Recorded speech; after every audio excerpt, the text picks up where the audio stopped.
Good morning, friends. How are you? Today, I wanted to put something a little bit different on our prayer table. I was thinking about the Good Shepherd this morning, and I thought it might be nice to see our Good Shepherd material again. Even though we can't work with it yet in exactly the way that we normally do in the atrium, it's still good to look at it, isn't it? And it helps us maybe remember some of the things about the Good Shepherd that are so special to us. When I look at the Good Shepherd on our prayer table with our green prayer tablecloth, it kind of looks a little bit like they're in a field, doesn't it? They're in a big grassy field. Maybe the sheep like to explore.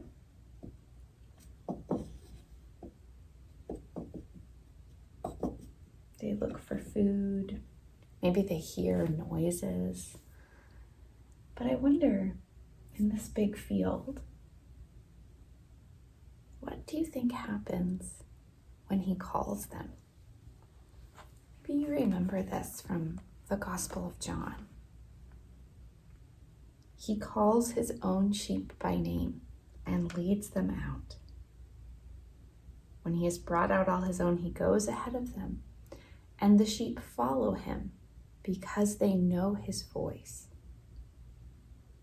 They will not follow a stranger, but they will run from him because they do not know the voice of strangers.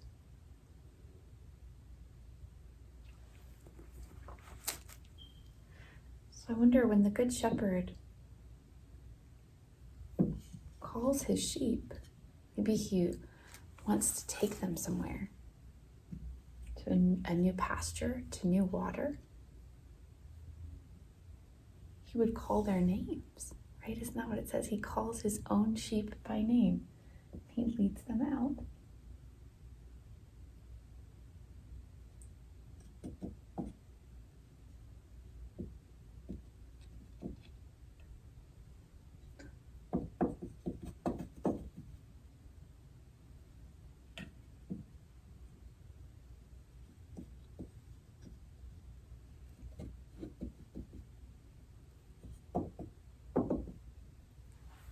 Now they're all together with him, right?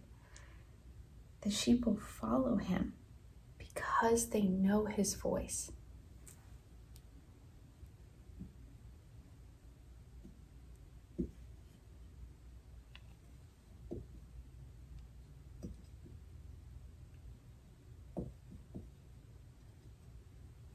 Maybe today they're going to go 2 by 2. Maybe some other days they would all go in a big group, or maybe 1 by 1. But wherever our shepherd is leading his sheep, they follow him because they know his voice.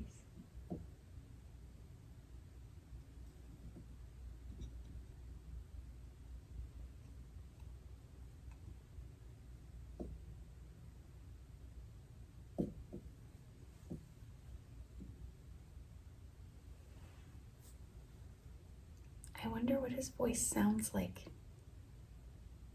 What do you think? What does the voice of the Good Shepherd sound like to his sheep? Maybe that's something that we can think about, is what does this voice sound like? What is it like in our imagination? What do the sheep hear?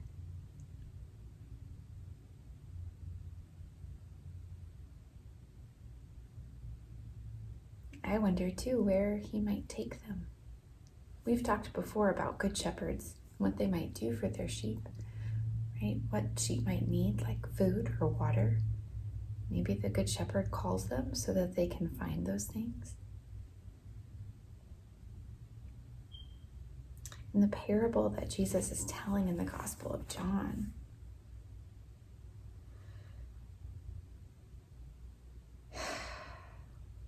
he says, I came that they may have life and have it abundantly. I am the Good Shepherd. The Good Shepherd lays down his life for the sheep. I am the Good Shepherd. I know my own, and my own know me, just as the Father knows me and I know the Father, and I lay down my life for the sheep. I have other sheep that do not belong to this fold. I must bring them also. So there will be one flock and one shepherd.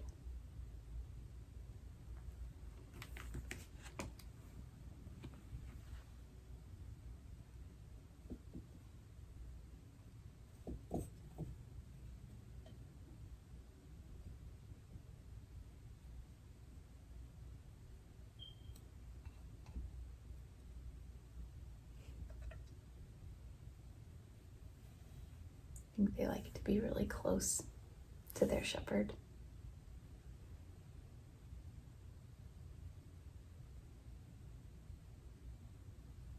This is one of my favorite things in all of Scripture.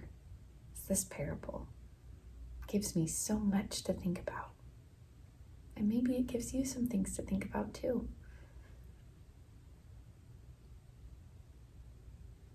We can wonder about this together. And you can wonder about it at home anytime. You can wonder about it. You could read it if you're already reading, or you could have someone read the parable for you. Or you could just be quiet in your prayer table area and think about this. Or maybe draw a picture with your art materials. What you think it looks like. What is the shepherd like? What are the sheep like? What kinds of things do they do?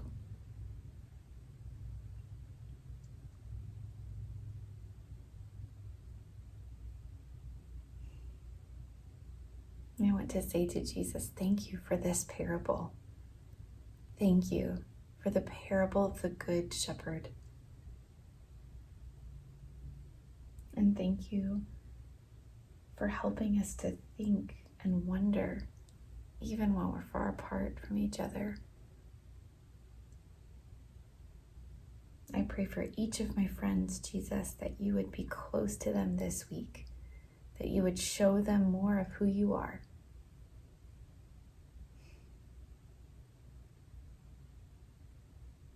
I pray for Mark and for Andy.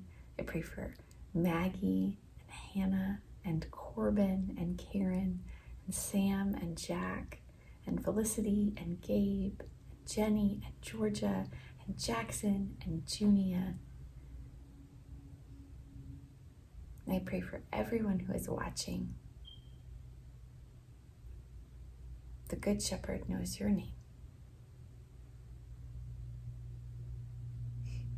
Bye, friends.